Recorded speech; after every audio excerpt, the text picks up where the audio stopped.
ಮೊನ್ನೆಯಷ್ಟೇ ಈ ಭಾರತ ಮಾತೆ ಅನ್ನುವಂಥ ಕಾನ್ಸೆಪ್ಟ್ ಏನಿದೆ, ಅದು ಭಾರತ ಮಾತೆನೇ ಅಲ್ಲ, RSSಗೆ ಹಿಂದೂಗಳಿಗೆ ಸಂಬಂಧಪಟ್ಟಂಥದ್ದು ಅನ್ನುವಂಥ ಉಲ್ಲೇಖಗಳನ್ನು ಕೂಡ ಮಾಡಲಾಗಿತ್ತು. ಆದರೆ ಶಿಕ್ಷಣ ಇಲಾಖೆಗಳು ಅಷ್ಟರ ಮಟ್ಟಿಗೆ ಬೇಜವಾಬ್ದಾರಿಯನ್ನು ತಾಳ್ತಾ ಇದೆ. ಯಾರೋ ಬರೆದು ಕೊಟ್ಟರು ಅನ್ನುವಂಥದ್ದನ್ನು ತುರುಕಿಸುವಂಥದ್ದಲ್ಲ, ಮತ್ತು ಸಿದ್ಧಾಂತಗಳ ಬದಲಾವಣೆಯನ್ನು ಮಾಡುವಂಥದ್ದು. BJP ಸರ್ಕಾರ ಇದ್ದಾಗ ಇಂತಹ ವಿಚಾರಗಳಿತ್ತು. ನಮ್ಮ ಸರ್ಕಾರ ಬಂದಂಥ ಸಂದರ್ಭದಲ್ಲಿ ಇಲ್ಲ, ಮತ್ತೊಮ್ಮೆ ನಾವು ಮುನ್ನಡೆಸುವಂಥ ಸಿದ್ಧಾಂತ ಏನಿದೆ ಅದನ್ನು ತುರುಕಿಸುವ ಅನ್ನುವಂಥ ಪ್ರಯತ್ನಗಳು ಇದೀಗ ಪ್ರಮುಖವಾಗಿರುವಂಥದ್ದು. ಆ್ಯಂಡ್ ಪ್ರಮುಖವಾಗಿ ಕರಾವಳಿಗೆ ಸಂಬಂಧಪಟ್ಟಂತೆ ದೈವಾರಾಧನೆಯ ವಿಚಾರದಲ್ಲಿ ನಮ್ಮ ಜೊತೆ ಈಗಾಗಲೇ ನೇರ ಸಂಪರ್ಕದಲ್ಲಿ ಚಿಂತಕರಾಗಿರುವಂತಹ ತಮ್ಮಣ್ಣ ಶೆಟ್ಟಿ ಅವರು ಕಾರ್ಯಕ್ರಮದಲ್ಲಿ ಜಾಯ್ನ್ ಆಗ್ತಾ ಇದ್ದಾರೆ. ಎಸ್, ನಮಸ್ತೆ ತಮ್ಮಣ್ಣ ಶೆಟ್ರೆ. ಸೊ ಪ್ರಮುಖವಾಗಿ ತಮ್ಮ ಗಮನಕ್ಕೂ ಕೂಡ ಬಂದಿರುವಂಥದ್ದು ರಾಜ್ಯ ಸರ್ಕಾರದಿಂದ, ಶಿಕ್ಷಣ ಇಲಾಖೆಯಿಂದ ಹೊಸದಾಗಿ ಬಂದಿರುವಂತಹ ಆದೇಶ. ಈ ಬಾರಿಯ ಶಾಲೆಗೆ ಸಂಬಂಧಪಟ್ಟಂತೆ ರಂಗೋತ್ಸವದಲ್ಲಿ ಈ ಹಿಂದಿನ ಹಲವು ವೀರಗಾಸೆ ಆಗಿರ್ಬೋದು, ಕಂಸಾಳೆ, ಇದೆಲ್ಲವೂ ಕೂಡ ಇತ್ತು.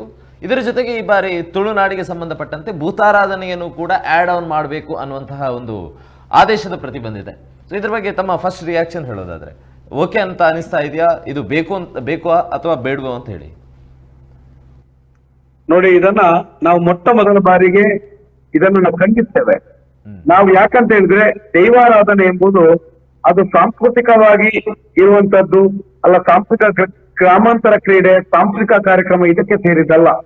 ದೈವಾರಾಧನೆ ಅಂದ್ರೆ ಒಂದು ಮಾಂತ್ರಿಕ ಶಕ್ತಿ ಅಲ್ಲ, ಅದೊಂದು ಕಾರ್ಮಿಕದ ಶಕ್ತಿ.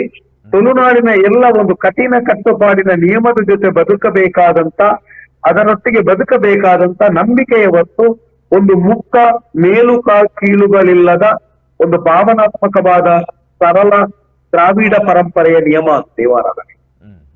ಇದನ್ನ ಇವತ್ತು ರಾಜ್ಯ ಸರ್ಕಾರ ಈ ರೀತಿಯಾಗಿ ವೇಷಭೂಷಣಗಳನ್ನ ಹಾಕಿ ಶಾಲಾ ಕಾಲೇಜುಗಳೆಲ್ಲ ಅನೇಕ ವೇದಿಕೆಗಳೆಲ್ಲ ಸಂಘ ನೆಪಗಳೆಲ್ಲ ಕುಣಿಬಹುದು ಅಂತ ಹೇಳಿದ್ದು ಖಂಡನೀಯ. ಇದನ್ನು ಯಾವುದೇ ಕಾರಣಕ್ಕೂ ಈ ಕ್ಷಣದಿಂದಲೇ ಅದನ್ನು ರದ್ದು ಮಾಡ್ಬೇಕಂತ ನಾವು ಕರ್ನಾಟಕ ಸರ್ಕಾರಕ್ಕೆ ಕೇಳುವಂತದ್ದು. ನಾನು ಕರ್ನಾಟಕ ಸರ್ಕಾರಕ್ಕೆ ಇನ್ನೊಂದು ಕಿವಿ ಮಾತನ್ನು ಹೇಳ್ತಾ ಇದ್ದೇನೆ. ನೋಡಿ, ಮಕ್ಕಳನ್ನ ನಮ್ಮ ಆರಾಧನೆಯ, ನಮ್ಮ ನಂಬಿಕೆಯ ವಿಚಾರಗಳನ್ನ, ವೇಷಭೂಷಣಗಳನ್ನ ಹಾಕಿ ಅದಕ್ಕೆ ನೀವು ಅಪವಾದವನ್ನ ಮಾಡುವ ಬದಲು ನೀವು ಏನು ಮಾಡಬೇಕಿತ್ತು, ಇನ್ನೂ ನಿಮ್ಗೆ ಕಾಲ ಮಿಂಚಿಲ್ಲ. ಬಹುಶಃ ಸ್ವತಂತ್ರ ಭಾರತದ ನಂತರ, ಕರ್ನಾಟಕದ ಏಕೀಕರಣದ ನಂತರ ಈಗ ನಿಮಗೆ ನಿಜವಾಗಿಯೂ ಇಲ್ಲಿಯ ರಾಜಕಾರಣಿಗಳು ಆಲೋಚನೆ ಮಾಡಬೇಕಿತ್ತು. ತುಳುನಾಡಿನ ದೈವಾರಾಧನೆಗೆ ಸಂಬಂಧಿಸಿದ ಅನೇಕ ಗಡಿಕಾರರ, ಅನೇಕ ಸಾಧಕರ, ಅನೇಕ ದೈವ ನರ್ತಕರ, ಅನುಭವಿ ಚಾಕಿರಿ ವರ್ಗದವರ ಹೆಸರುಗಳು, ದೈವಾರಾಧನೆಯ ಕಾರ್ಮಿಕಗಳನ್ನ ಪಠ್ಯ ಪುಸ್ತಕದ ಭಾಗವನ್ನಾಗಿ ಏನಾದ್ರೂ ಮಾಡಬೇಕಿತ್ತು. ನಾವೆಂತ ರಾಜಕಾರಣಿಗಳಿಗೆ ತುಳುನಾಡಿನ ನಮ್ಮ ಭಾಷೆಗೆ ಒಂದು ಸ್ಥಾನಮಾನ ಸಿಕ್ಕುವುದು ಬಿಡಿ, ನಮ್ಮ ಎಲ್ಲಿ ಆದರೂ ಯಾವುದೇ ಪಠ್ಯ ಪುಸ್ತಕಗಳಲ್ಲಿ ಒಂದು ನಮ್ಮ ತುಳುನಾಡಿಗೆ ಸಂಬಂಧಿಸಿದ ಒಂದು ಸಂಪ್ರದಾಯ, ನಡವಳಿ, ಕಟ್ಟುಕಟ್ಟಲೆ, ದೈವಾರಾಧನೆ ಕಾರ್ಮಿಕಗಳು ಯಾಗಗಳಲ್ಲಿ ಆದ್ರೂ ಸಿಗ್ತದೆ, ಇದನ್ನಾದ್ರೂ ಪಠ್ಯದ ಭಾಗದಲ್ಲಿ ಮಾಡಿ ಅಂತ ಹೇಳುವಂಥದ್ದು. ಯಾಕಂತ ಹೇಳಿದ್ರೆ, ಒಂದು ಇಡೀ ದೈವಾರಾಧನೆಯ ವಿಚಾರವನ್ನು ಹಾಕುವುದು ಬೇಡ, ಆದ್ರೆ ಹಿಂದೆ ಒಂದು ಅನೇಕವಾದಂತಹ ಕುಲಕಸುಬುಗಳಿರ್ಬೋದು, ಸಂಪ್ರದಾಯ ನಡವಳಿಕೆ ಎಲ್ಲವೂ ಇದೆ, ಯಾರಿಗೂ ಎಲ್ಲಿಯೂ ತಿಳಿಯದ ರೀತಿಯಲ್ಲಿ ಇದೆ. ಇದು ನಾವು ಸಿದ್ದರಾಮಯ್ಯರಿಗೆ ಹೇಳುವಂಥದ್ದು, ದೈವದ ವೇಷಭೂಷಣವನ್ನ ಹಾಕಿ ದೈವದ ಅಪ್ಪನೆ ಅಭಯ ಕೊಡ್ಲಿಕ್ಕೆ ಅದರದೇ ಆದಂತ ಮೂಲ ಜನಾಂಗಗಳಿಲ್ಲಿ ನಾವು 3 ಜನಾಂಗಗಳಿವೆ. ಅದಕ್ಕೆ ಸಂಬಂಧಪಟ್ಟಂತ ಅವರಿಗೂ ನೀವು ಮಾಡಿದ ದ್ರೋಹ. ನಮ್ಮ ದೈವಾರಾಧನೆ ಟ್ಯಾಬ್ಲು ಹತ್ತುವ ದೈವಾರಾಧನೆ ಅಲ್ಲ, ನಮ್ಮ ದೈವಾರಾಧನೆ ಶಾಲಾ ಕಾಲೇಜಲ್ಲಿ ಮನೋರಂಜನೆ ಕೊಡುವಂಥದ್ದಲ್ಲ, ನಮ್ಮ ದೈವಾರಾಧನೆ ಮಾರ್ಗದಲ್ಲಿ ಕೊಡುವಂಥದ್ದಲ್ಲ. ನೀವು ದೈವಾರಾಧನೆಯನ್ನ ನೀವು ನೋಡ್ಬೇಕಿತ್ತು, ಅದರ ಬಗ್ಗೆ ಅಧ್ಯಯನ ಮಾಡಿ ನೀವು ಮಾತನಾಡಬೇಕಿತ್ತು. ಇನ್ನೊಂದು, ನಮ್ಮ ದಕ್ಷಿಣ ಕನ್ನಡದ ದುಃಖದ ವಿಚಾರ ಏನು ಅಂತ ಹೇಳಿದ್ರೆ, ಇದು ದಕ್ಷಿಣ ಕನ್ನಡ ಜಿಲ್ಲೆಯಲ್ಲಿ ನಾವು ಆರಿಸಿಕೊಟ್ಟಂತ 10 ಜನ ಶಾಸಕರಿದ್ದೀರಾ, ಸಂಸದರಿದ್ದೀರಾ, ನಮ್ಮದೇ ಸಭಾಧ್ಯಕ್ಷರಿದ್ದೀರಾ. ನೀವೆಲ್ಲರೂ ನಿಮ್ಮ ಕಷ್ಟ ಕಾಲಕ್ಕೋ, ನಿಮ್ಮ ಗೆಲುವಿಗಾಗಿಯೋ, ನಿಮ್ಮ ವಿಚಾರಕ್ಕಾಗಿಯೋ ದೇವರಿಗೆ ಭೂಮಿ ಇರುವವರು. ಜೊತೆಗೆ ನೀವು ನಿಮ್ಮ ಒಂದಲ್ಲ ಒಂದು ಅದೇ ಕಟ್ಟುವಲ್ಲ ಮಕ್ಕಳ ಕಟ್ಟಿನ ರೀತಿಯಲ್ಲಿ ನೀವು ಅನೇಕ ಕಡೆಗಳಲ್ಲಿ ನಮ್ಮ ದೈವಾರಾಧನೆಯ ಭಾಗವಾಗಿದ್ದೀರಾ. ನಮ್ಮ ಖಾದರ್ ಸಾಹೇಬರ ಸಮೇತ ಅವರು ಅವರ ಆರಾಧನಾ ನಿಯಮಗಳು ಬೇರೆ ಅವರ ಧರ್ಮದ ಆದರೂ ಕೂಡ ತುಳುನಾಡಿನ ದೈವಾರಾಧನೆಯನ್ನ ಅತ್ಯಂತ ಹತ್ತಿರದಿಂದ ನೋಡಿದವರಿದ್ದೀರಾ. ನೀವು ಇಷ್ಟು ಜನ ಇರುವಾಗ ಇಂಥ ಒಂದು ಈ ಸರ್ಕಲ್ ಇಲ್ಲಿ ಬರಬಾರ್ದಿತ್ತು. ಪಠ್ಯ ಪುಸ್ತಕದ ಇದರಲ್ಲಿ ವೇದಿಕೆಗಳಲ್ಲಿ ನಾಟ್ಯ ಮಾಡೋದು, ಅದನ್ನು ಪ್ರದರ್ಶನ ಮಾಡೋದು ಬಿಡಿ, ಇಲ್ಲಿಯ ಮುಜರಾ ಇಲಾಖೆಯಿಂದ ದೈವಾರಾಧನೆಯನ್ನು ಹೊರಗೆ ತೆಗೆಯುವಂತ ಕೆಲಸಗಳಾಗಬೇಕಿತ್ತು ನಿಮ್ಮಿಂದ. ಆಗಿರುವಾಗ ಖಂಡಿತವಾಗಿಯೂ ಇದು ಖಂಡನೀಯವಾದ ವಿಚಾರ, ಇದು ಮನೋರಂಜನೆಯ ವಿಚಾರಗಳಲ್ಲ. ಜೊತೆಗೆ ಇನ್ನೊಂದು ನಾನು ನಮ್ಮ ಟಿವಿಯ ಮುಖಾಂತರ ನಾನು ಜನರಿಗೆ ಒಂದು ಹೇಳುವಂತದ್ದು, ಇವತ್ತು ದೈವಾರಾಧನೆ ಎಲ್ಲಿಯ ತನಕ ಮುಟ್ಟಿದೆ ಅಂತ ಹೇಳಿದ್ರೆ ಅದರ ಕೊಡಿಯಡಿಯಲ್ಲಿ ನಾಟಕೀಯವಾಗಿ ಹಣ ಮಾಡ್ಲಿಕ್ಕೋ ಅದರ ಅನೇಕ ಕಟ್ಟುಪಾಡುಗಳನ್ನ ನಮ್ಮ ಪ್ರತಿಷ್ಠೆಗೋಸ್ಕರ ಅನೇಕ ವ್ಯಕ್ತಿಗಳು ಉತ್ಪಾದನೆಯ ನೆಪದಲ್ಲಿ ಅದರನ್ನ ಗಾಳಿಗೆ ತೋರ್ತಾ ಇದ್ದಾರೆ. ಜೊತೆಗೆ ನಗರದಲ್ಲಿರುವಂತಹ ಅನೇಕ ಕಾಂಪೌಂಡ್ ಗೋಡೆಗಳು, ಫ್ಲೈಓವರ್ನ ಸ್ತಂಭಗಳ ಅಡಿಯಲ್ಲಿ ಸರ್ಕಾರಿ ಕಟ್ಟಡಗಳಲ್ಲಿ ನಗರ ಶೃಂಗೇರೀಕರಣದ ಹೆಸರಿನಲ್ಲಿ ದೈವಗಳನ್ನ ಚಿತ್ರವನ್ನು ಹಾಕಿ ಅದನ್ನು ಅಪಮಾನ ಮಾಡುತ್ತೀರಾ? ಇದು ಎಲ್ಲವೂ ಮುಂದಿನ ದಿನಗಳಲ್ಲಿ ನಡಿಬಾರದು. ದೈವಾರಾಧನೆಯ ಕೊಡಿಯಡಿಯಲ್ಲಿ ಎಲ್ಲಿ ನಡಿಬೇಕು ಅಲ್ಲೇ ನಡಿಬೇಕು. ಇದಕ್ಕೆ ಬೇಕಾಗಿ ಸರ್ಕಾರಗಳು ಕಠಿಣ ಕಟ್ಟುಪಾಡು ನಿಯಮವನ್ನು ಇದಕ್ಕೋಸ್ಕರ ತರಬೇಕಂತ ಹೇಳೋದು. ಓಕೆ, ಅಲ್ಲ ತಮನ್ ಶೆಟ್ರೆ, ಈಗ ಅವರ ಸುತ್ತೋಲೆಯನ್ನು ಗಮನಿಸೋದಾದ್ರೆ ರಂಗೋತ್ಸವ ಕಾರ್ಯಕ್ರಮವು ವಿದ್ಯಾರ್ಥಿಗಳಲ್ಲಿ ದೇಶದ ಸಾಂಸ್ಕೃತಿಕ ವೈವಿಧ್ಯತೆಯ ಅರಿವನ್ನು ಬೆಳೆಸಲು ಈ ಒಂದು ಪ್ರಯತ್ನ ಅಂತ ಇದೆ. ಹಾಗಾಗಿ ಮಕ್ಕಳಿಗೆ ಇನ್ನು ಮುಂದಿನ ಪೀಳಿಗೆಯನ್ನ ಗಮನಿಸಿಕೊಳ್ಳಬೇಕಾದಂಥವರಿಗೆ ಈ ಹಿಂದೆ ನಮ್ಮ ದೇಶದಲ್ಲಿ ಅಥವಾ ನಮ್ಮ ರಾಜ್ಯದ ಇಂತಹ ಪ್ರದೇಶದಲ್ಲಿ ಇಂತಹ ಸಂಸ್ಕೃತಿ ಇತ್ತು ಅನ್ನುವಂಥದ್ದನ್ನು ಒಂದು ಪ್ರಾಯೋಗಿಕವಾಗಿ ಚಿತ್ರಿಸುವಂಥ ಒಂದು ಪ್ರಯತ್ನ, ಅಂದ್ರೆ ಮಕ್ಕಳಿಗೆ ಅರಿವಿಗೆ ಬರಲಿ ಅಂತ ಹೇಳಿ. ಇದು ತಪ್ಪ ಒಂದರ್ಥದಲ್ಲಿ, ಯಾಕಂತ ಹೇಳಿದ್ರೆ ಇತ್ತೀಚಿನ ಕಾಲಘಟ್ಟದಲ್ಲಿ ಸಿನಿಮಾಗಳಲ್ಲಿ ಬಂದಿದೆ, ಅದರ ಕೆಲವರ ವಾದ ಇದೆ, ಸಿನಿಮಾಗಳಲ್ಲಿ ಬಂದಿದೆ. ಇದನ್ನ ಮಕ್ಕಳಿಗೆ ಶಾಲೆಯಲ್ಲಿ ಶಿಕ್ಷಣವನ್ನ ಪ್ರಾಕ್ಟಿಕಲ್ ಆಗಿ ತೋರಿಸುವಂತ ಪ್ರಯತ್ನ, ಇದರಲ್ಲಿ ತಪ್ಪೇನಿದೆ ಅನ್ನುವಂತಹ ವಾದವೂ ಕೂಡ ಇದೆ. ಇದಕ್ಕೇನು ಹೇಳ್ತೀರಾ? ನೋಡಿ, ಇದು ದೈವಾರಾಧನೆ ನಿಯಮ, ಇದಕ್ಕೆ ಒಂದು ವ್ಯಾಪ್ತಿ ಇದೆ, ಇದಕ್ಕೆ ಒಂದು ಗಡಿ ಇದೆ, ಇದಕ್ಕೆ ಒಂದು ಸಂಪ್ರದಾಯ ಇದೆ, ಇದಕ್ಕೊಂದು ಭಾಷೆ ಇದೆ, ಇದಕ್ಕೊಂದು ಆರಾಧನಾ ನಿಯಮ ಇದೆ, ಇದಕ್ಕೊಂದು ಕೌಟುಂಬಿಕ ಆಧಾರ ಇದೆ. ಈಗ 2 ಅಲಿಯ ಕಟ್ಟು ಮಕ್ಕಳು ಕಟ್ಟುಗಳೆಂಬ ಕಟ್ಟುಗಳಿವೆ. ಇದು ಎಲ್ಲವೂ ಯಾಕಂತ ಹೇಳಿದ್ರೆ, ಏನೇ ನಿಮಗೆ ಬೇಕು ಅಂತಿದ್ರೆ ಇಲ್ಲಿ ಬಂದು ಇದನ್ನ ನೋಡಿ ಮೂಲ್ಯ ತೆಗೆದು ಹೊರಗಿನವರು ಹೋಗ್ಬೇಕೇ ವಿನ ಇದು ದೇಶಕ್ಕೆ ಪರಿಚಯಿಸುವ, ಜಗತ್ತಿಗೆ ಪರಿಚಯಿಸುವ ವಿಚಾರಗಳಲ್ಲ. ಇದೊಂದು ಪ್ರಾದೇಶಿಕವಾದಂತ ಒಂದು ಗ್ರಾಮೀಣ ಪರಂಪರೆ. ಇದನ್ನ ಒಂದು ದೈವಾರಾಧನೆ ಅಂತ ಹೇಳಿದ್ರೆ ಇಡೀ ದಕ್ಷಿಣ ಕನ್ನಡ ಜಿಲ್ಲೆಗೆ ಒಂದೇ ಆಗಿರುವುದಿಲ್ಲ. ನೀವು ದೈವಾರಾಧನೆಯನ್ನು ಪರಿಚಯಿಸಲಿಕ್ಕೆ ಆಗುವುದಿಲ್ಲ. ಯಾಕಂತ ಹೇಳಿದ್ರೆ ಗ್ರಾಮಕ್ಕೆ, ಕುಟುಂಬಕ್ಕೆ ಬೇರೆ ಕೆಲಸಗಳು, ಬೇರೆ ಗುರಿಕಾರರು, ಬೇರೆ ಆಹಾರ ಪದ್ಧತಿ, ಬೇರೆ ಸಂಧಿಪಾಠನ, ಬೇರೆ ನಿಯಮ ಎಲ್ಲವೂ ಬೇರೆ ಬೇರೆಯಾಗಿರುತ್ತದೆ. ಒಂದು. ಇನ್ನೊಂದು, ಇದನ್ನ ನೀವು ಒಂದು ವೇಳೆ ಇಲ್ಲಿ ಜನ ಕಡಿಮೆ ಇದೆ, ಕಲ್ಕತ್ತಾದಿಂದ, ಉತ್ತರ ಪ್ರದೇಶದಿಂದ ಒಬ್ಬ ಜೀತಿಗೆಯವರನ್ನೋ ಪಾತ್ರಿಯರನ್ನೋ ತಂದು ಮಾಡ್ಲಿಕ್ಕೆ ಆಗುದಿಲ್ಲ. ಒಂದು ಗ್ರಾಮದಿಂದ ಆಚೆ ಗ್ರಾಮದವನ್ನು ತರಲಿಕ್ಕೆ ಆಗುದಿಲ್ಲ. ದೈವಾರಾಧನೆಯ ವ್ಯಾಪ್ತಿ, ವಿಚಾರಗಳು ದೊಡ್ಡದಾಗಿದ್ರು ವ್ಯಾಪ್ತಿ ಅತ್ಯಂತ ಚಿಕ್ಕದಾಗಿರ್ತದೆ. ಒಂದು ಕುಟುಂಬ ಮತ್ತೆ ಒಂದು ಗ್ರಾಮದ ಒಳಗೆ ಇರುವಂತದ್ದು. ಒಂದು ಗ್ರಾಮದಿಂದ ಇನ್ನೊಂದು ಗ್ರಾಮಕ್ಕೆ ಸಂಬಂಧಗಳಿರುವುದಿಲ್ಲ. ಆದ್ದರಿಂದ ಇದರ ಭಕ್ತಿ ಮತ್ತೆ ಕಲಾಕಾರ್ಮಿಕಗಳು ನಮಗೆ ಅರಿವಾಗಬೇಕೇ ದಿನ ಇದನ್ನ ನೀವು ಮಾರ್ಕೆಟ್ ಮಾಡಿಕೊಂಡು, ಪ್ರಮೋಷನ್ ಮಾಡಿಕೊಂಡು ಜಗತ್ತಿಗೆ ತಿಳಿಸುವಂತ ವಿಚಾರಗಳಿಲ್ಲ. ನೋಡಿ, ಇಲ್ಲಿಯ ಮಂದಿಗೆ ಅದರದೇ ಆದಂತ ಮೌಲ್ಯ ಇದೆ. ದೈವಾರಾಧನೆಯನ್ನ ಯಾರು ಎಲ್ಲಿಗೂ ಕೊಂಡೋಗ್ಲಿಕ್ಕಿಲ್ಲ. ಯಾರು ಇದ್ರು ಇಲ್ಲಿ ಬಂದು ಪ್ರಾರ್ಥನೆ ಮಾಡಿಕೊಡುವಂತ ದೈವದ ಕೊಡಿಯದಲ್ಲಿ ಇವತ್ತಿಗೂ ನಿಮಗೆ ಎಲ್ಲವನ್ನು ಕೇಳುವ ನಿಯಮಗಳಿದೆ. ತಪ್ಪು ಬುತ್ತುಗು, ನಾಲ್ಕೈಕೆ, ದುಂಬದಾಯಕ ದುಂಬು, ಬುಕ್ಕದಾಯ ದುಃಖ, ಮೂಲ್ಯ ನಡಪಡ ಅಂತ ಕೇಳುವಂತದ್ದಿದೆ.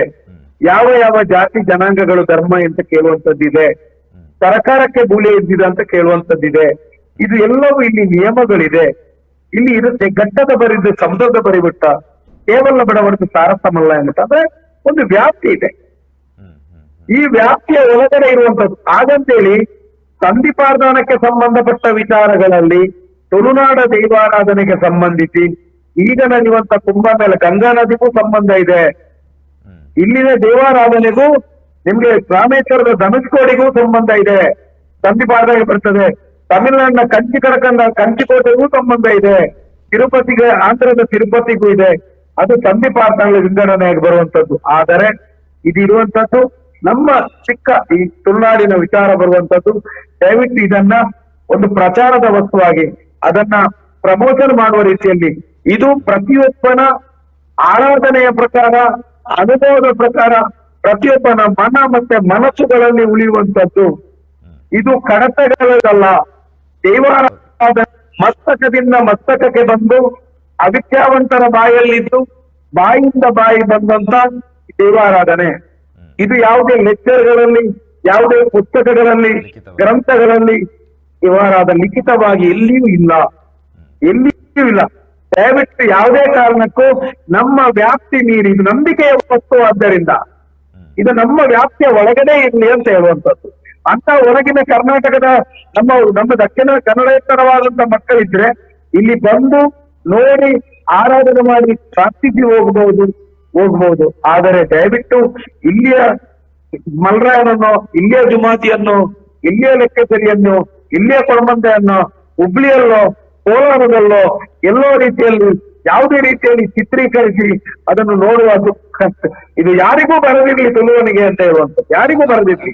ಯಾಕಂದ್ರೆ ಈಗಾಗಲೇ ಕೂಡ ಚರ್ಚೆ ಆಗ್ತಾ ಇರುವಂತ ವಿಷಯ ಏನು ಅಂತ ಹೇಳಿದ್ರೆ, ಕರಾವಳಿಗೆ ಸಂಬಂಧಪಟ್ಟಂತ ದೈವಾರಾಧನೆ ಮೈಸೂರಲ್ಲೋ ಬೆಂಗಳೂರಲ್ಲೋ ಅಲ್ಲೆಲ್ಲೋ ಆರಾಧನೆ ಪಡ್ತದೆ, ಅದನ್ನ ನಂಬಿಕೊಂಡು ಜನರು ಆ ಕ್ಷೇತ್ರದ ಬಳಿ ಹೋಗ್ತಾರೆ. ಇದೆಲ್ಲ ನಡೀತಾ ಇದೆ, ಕರಾವಳಿಯವರೇ ಅಲ್ಲಿ ಬಂದು ಅದರ ಆರಾಧನೆ ಕೋಲೋತ್ಸವವನ್ನ ನಡೆಸ್ತಾರೆ. ಅದರ ಬದಲಾಗಿ ಶಿಕ್ಷಣದಲ್ಲಿ ಅದನ್ನ ಮಕ್ಕಳಿಗೆ ಅರಿವು ಮೂಡಿಸೋದ್ರಲ್ಲಿ ತಪ್ಪೇನಿದೆ ಅಂತ ಹೇಳಿ ಈ ರೀತಿಯ ವಾದವೂ ಕೂಡ ಇದೆ ಸಾಮಾಜಿಕ ಜಾಲತಾಣದಲ್ಲಿ. ನೋಡಿ, ಇಲ್ಲಿ ಏನು ಅಂತ ಹೇಳಿದ್ರೆ, ಇಲ್ಲಿ ಈಗ ದೈವಾರಾಧನೆ ಎಂಬುದು ಈಗ ಉದಾಹರಣೆಗೆ ದೇವತಾರಾಧನೆಯನ್ನು ಆ ರೀತಿ ಮಾಡ್ಬೋದು. ನಿಮಗೆ ಈಗ ಇಲ್ಲಿಯ ಗಣಹೋಮವನ್ನ ಡೆಲ್ಲಿಯಲ್ಲೂ ಇಲ್ಲಿಯ ವ್ಯಕ್ತಿ ಇಡ್ಲಿಕ್ಕೆ ಆಗ್ತದೆ, ಬಂಗಾಳದ ಪಂಜಾಬಿನಲ್ಲಿ ಇರ್ಬೋದು. ಒಂದು ವಿಷ್ಣು ಸಹಸ್ರನಾಮವನ್ನ ಬೇರೆ ಬೇರೆ ಹೋಮ ಹವನಗಳನ್ನ, ದೇವತಾ ನಿಯಮಗಳು ಎಲ್ಲವನ್ನು ಮಾಡ್ಕೊಂಡು ಹೋಗ್ಬೋದು. ಆ ದೂರದ ಪರವೂರಿನಲ್ಲೂ ಪರದೇಶಗಳಲ್ಲೂ ಹೋಗ್ಬಿಡ್ಬೋದು. ಆದರೆ ದೈವಾರಾಧನೆ ಎಂಬುದು ನಾನು ಸ್ಪಷ್ಟವಾಗಿ ತಿಳಿಸುವಂಥದ್ದು, ಅದಕ್ಕೆ ಒಂದು ಕುಟುಂಬ ಮತ್ತೆ ಒಂದು ಗ್ರಾಮದ ಒಳಗಡೆ ಪರಿಮಿತಿ ಒಳಗಡೆ ಇದು ಇಡೀ ದಕ್ಷಿಣ ಕನ್ನಡ ಜಿಲ್ಲೆಗೆ ಒಂದೇ ಸಂಧಿ, ಒಂದೇ ಪಾತಾಣ, ಒಂದೇ ದೈವ, ಒಂದೇ ರೀತಿ ಎಂಬ ವಿಚಾರಗಳು ಇರುವುದಿಲ್ಲ. ಇದನ್ನ ನಾವು ಪುಸ್ತಕ ಮತ್ತೆ ಎಲ್ಲರಿಗೂ ಇದರ ಸಂಧಿ ಪಾತಾಣದ ಅಗತ್ಯವೂ ಇರುವುದಿಲ್ಲ. ಈಗ ಒಂದು ವಿಷ್ಣು ಸಹಸ್ರನಾಮವನ್ನು, ಶಿವನಾಮ ನೀವುಗೆ ಬಾಯಿಪಾಠ ಇದ್ದರೆ ನೀವು ಎಲ್ಲಿಯೂ ಹೋಗಿ ಅದನ್ನು ಮಾಡ್ಬೋದು. ಆದ್ರೆ ಸಂಧಿಪಾಠನ ನಿಮಗೆ ಬಾಯಿಪಾಠ ಬಂದರೂ ನೀವು ಹೇಳುವಾಗಿಲ್ಲ. ಅದು ಒಂದು ಜನಾಂಗಕ್ಕೆ ಇರುವಂತದ್ದು. ಇಲ್ಲಿ ಈ ದೈವದ ಎದುರು ಬಂದು ನಿಮಗೆ ವಿಷ್ಣು ಸಹಸ್ರನಾಮ ಶತನಾಮವನ್ನು ಇಲ್ಲಿ ಹೇಳಲಿಕ್ಕೂ ಆಗುದಿಲ್ಲ, ಇಲ್ಲಿಯ ಸಂಧಿಪಾಠವನ್ನು ಕೊಡೋದು ದೇವಸ್ಥಾನದಲ್ಲಿ ಹೇಳಲಿಕ್ಕೂ ಆಗುದಿಲ್ಲ. ಮತ್ತೆ ಇಂದಿನ ಕಾಲದಿಂದ ಇದು ಇಲ್ಲಿಯ ನಿಯಮಗಳು ಕಟ್ಟುಪಾಡುಗಳನ್ನೆಲ್ಲ ಬರೆದಿದ್ದಾರೆ ಆ ಮನೆಯಲ್ಲಿ ವಿನ, ಆದರೆ ಅಲ್ಲಿಯ ವಿಚಾರಗಳನ್ನು ಸಂಧಿಪಾಠಗಳನ್ನು ಎಲ್ಲವೂ ಬರೀಲಿಲ್ಲ ಇಲ್ಲಿ. ಯಾಕಂತ ಹೇಳಿದ್ರೆ ಗ್ರಾಮಕ್ಕೂ ವ್ಯತ್ಯಾಸಗಳಿದೆ, ಅದು ಬೇರೆ ಬೇರೆ ಆಗಿದೆ. ಈಗ ಇಲ್ಲಿ ಪುಸ್ತಕದಲ್ಲಿ ಬರಬೇಕಂತದ್ದು ಇಲ್ಲಿ ಈಗ ಉದಾಹರಣೆಗೆ ಅನೇಕ ಜನರು ದೈವ ನರ್ತಕರು, ದೈವ ಪಾತ್ರೆಗಳು, ಬಹಳ ಹೆಸರಾಂತ ದೈವ ಪಾತ್ರೆಗಳಿದೆ. ಆ ಕುಟುಂಬದ ಹಿನ್ನೆಲೆ, ಆ ವ್ಯಕ್ತಿಯ ಹಿನ್ನೆಲೆಯನ್ನ ಪಾತ್ರದ ಭಾಗವನ್ನಾಗಿ ಮಾಡಬಹುದು. ಅನೇಕ ಜನರು ಗಡಿಕಾರರಿದ್ದಾರೆ, ಅನೇಕ ಜನರು ಹೆಸರಾಂತ ವ್ಯಕ್ತಿಗಳಿದ್ದಾರೆ. ಮತ್ತೆ ಇಲ್ಲಿಯ ಒಂದು ಸಂಪ್ರದಾಯ, ಉದಾಹರಣೆಗೆ ಇಲ್ಲಿ ಬದುಕುವ ರೀತಿ, ಇಲ್ಲಿ ಆಹಾರ ಪದ್ಧತಿ, ಅಲ್ಲ ಇಲ್ಲಿಯ ನಡೆನುಡಿ, ಇಲ್ಲಿಯ ಕೃಷಿ ಪದ್ಧತಿ, ಇದು ಇಲ್ಲಿಯ ಸಂಬಳಕ್ಕೆ ಸಂಬಂಧಪಟ್ಟದ್ದು. ಇದು ಎಲ್ಲವನ್ನು ನಮಗೆ ಪಠ್ಯದಲ್ಲಿ ಅಳವಡಿಸಿದರೆ ಇನ್ನಷ್ಟು ಉತ್ತಮ ಇದೆ. ಈಗ ನೋಡಿ, ಉದಾಹರಣೆಗೆ ಒಂದೇ ಮಾತು ಹೇಳ್ತೇನೆ ನೋಡಿ. ಒಬ್ರು ಡಾಕ್ಟರ್ ಇದ್ದಾರೆ, ದಕ್ಷಿಣ ಕನ್ನಡ ಜಿಲ್ಲೆಯವರು, ಕೋಟಿಗಾಂತರ ಕೊಟ್ಟು ಡಾಕ್ಟರ್ ಆಗಿದ್ದಾರೆ. ಅವರು ಒಂದು ಆಪರೇಷನ್ಗೆ ಲಕ್ಷಾಂತರ ದುಡಿತಾರೆ. ಅದೇ ಡಾಕ್ಟರ್ ಕೈಯಲ್ಲಿ ಒಬ್ಬ ವ್ಯಕ್ತಿ ಮರಣ ಪಟ್ಟರೆ ಅದೇ ಡಾಕ್ಟರ್ ಹತ್ರ ನಾವು ಕೇಳುದು, ಡಾಕ್ಟ್ರೆ ಇಲ್ಲೀಗ ನಾವು ಹೆಣವನ್ನು ಮನೆಗೆ ಕೊಂಡೋಗ್ತೇವೆ, ಹೆಣವನ್ನು ಯಾವ ದಿಕ್ಕಿಗೆ ತಲೆ ಹಾಕುವುದು, ಮತ್ತೆ ಹೇಗೆ ಕಾಟ ಎಳೆಯುವುದು, ಇದನ್ನು ಹೇಗೆ ಒತ್ತಿದ್ದು ಅವ್ರಿಗೆ ಗೊತ್ತಿಲ್ಲ. ಗೊತ್ತಾಯ್ತಾ? ಆ ಡಾಕ್ಟರ್ ಹತ್ರ ಕೇಳಿದ್ರೆ ಗೊತ್ತಿದೆಯಾ? ಒಬ್ಬ IAS ಅಧಿಕಾರಿ ಇಲ್ಲಿ ದೊಡ್ಡ ಮಟ್ಟಕ್ಕಿರ್ಲಿ, ಒಬ್ಬ ಶ್ರೀಮಂತಿರ್ಲಿ, ಆತನ ಮನೆಯಲ್ಲಿ ಒಂದು ಎಲ್ಲರಿಗೂ ಈಗ ದಾರೆ ಹೇಗೆ ಅಂತ ಗೊತ್ತಿಲ್ಲ. ಲಕ್ಷಾಂತರ ಕೋಟ್ಯಾಂತರ ಖರ್ಚು ಮಾಡುವಂತ ಮನೆಯಲ್ಲಿ ಇವತ್ತಿಗೂ ನೀವು ಕೇಳಿ, ಮದುವೆಯಾದವನಲ್ಲಿ ಕೇಳಿ, ನೀನು ದೊಂಪ ಇಳಿಯುವುದು ಯಾಕೆ ಅಂತ ಕೇಳಿ ಅಂತ ಉತ್ತರ ಕೊಡ್ಲಿ ಮಾಹಿತಿ ಕೊರತೆ ಹೆಚ್ಚಾಗಿದೆ ಅಲ್ವಾ? ಗೊತ್ತಾಯ್ತು? ಅಂದರೆ ಅದರ ಅರ್ಥ ಇಲ್ಲಿ ನಾಶವಾಗುವಂತ, ಜನರಿಗೆ ಮರೆವಾಗುವಂತ ಅನೇಕ ಸಂಪ್ರದಾಯಗಳು ಮತ್ತೆ ನಮ್ಮ ವಿಚಾರಧಾರೆಗಳು ಜನರಿಗೆ ಕೊಡುವಂತಾಗ್ಲಿ. ಓಕೆ ಓಕೆ ಇದನ್ನ ಪುಸ್ತಕದ ಭಾಗವನ್ನು ನಿಮಗೆ ಇದೆಲ್ಲ ಆಗಬಹುದು. ಆದರೆ ದೈವ ಎಂಬುದು ಪಂಚೇಂದ್ರಿಯ ಮತ್ತೆ ದಶೇಂದ್ರಿಯಗಳ ಮುಖಾಮುಖಿ, ಓಕೆ ಲೌಕಿಕ ಮತ್ತೆ ಅಲೌಕಿಕ ವಿಚಾರಧಾರೆಗಳ ಮುಖಾಮುಖಿ. ಇದನ್ನೇ ಪೀಟರ್ ಜೆ ಕ್ಲಾಸ್ ಎನ್ನುವ ಮಾತ್ರ ವಿದ್ವಾಂಸ ಅಷ್ಟು 10 ವರ್ಷಗಳ ಹಿಂದೆ ಅಲ್ಲಿಂದ ಇಲ್ಲಿ ಬಂದು ಇಲ್ಲಿ ಅಧ್ಯಯನ ಮಾಡಿಕೊಂಡು ಇಲ್ಲಿ ಎಷ್ಟೋ ವರ್ಷಗಳ ಕಾಲ ಎಲ್ಲಾ ಜನಾಂಗಗಳ ಮನೆಯಲ್ಲಿ ಕೂತು ಬರೆದದ್ದು ದೈವಾರಾಧನೆಯ ಬಗ್ಗೆ ಎರಡೇ ದೈವಾರಾಧನೆ ಎಂದರೆ ಮಾಂತ್ರಿಕ ಶಕ್ತಿ ಅಲ್ಲ, ಕಾರ್ಮಿಕ ಶಕ್ತಿ. ಅದರಲ್ಲಿ ಬಣ್ಣ ಇದೆ, ಅನ್ನ ಇದೆ, ಆಹಾರ ಇದೆ, ವೇಷಭೂಷಣ ಇದೆ, ನಡೆನುಡಿ ಇದೆ, ಆಚಾರ ವಿಚಾರ ಇದೆ, ಆಚರಣೆ ವಿಚಾರಣೆ ಸಾಮರಸ್ಯ ಇದೆ ಅಂತ ಬರ್ತಾರೆ. ನಮಗೆ ಬೇಕಾಗುವುದು ಅದಕ್ಕೆ ಸಂಬಂಧಪಟ್ಟ ಮೌಲ್ಯವನ್ನ ಜನರಿಗೆ ಕೊಡುವಂಥದ್ದು. ದೈವವನ್ನೇ ಸೃಷ್ಟಿ ಮಾಡ್ಲಿಕ್ಕಿಲ್ಲ ನಾವು. ಖಂಡಿತ. ಓಕೆ ಸೊ ಹಾಗಾಗಿ ಹೇಗೆ ಬರ್ತಾರೆ ಸರ್?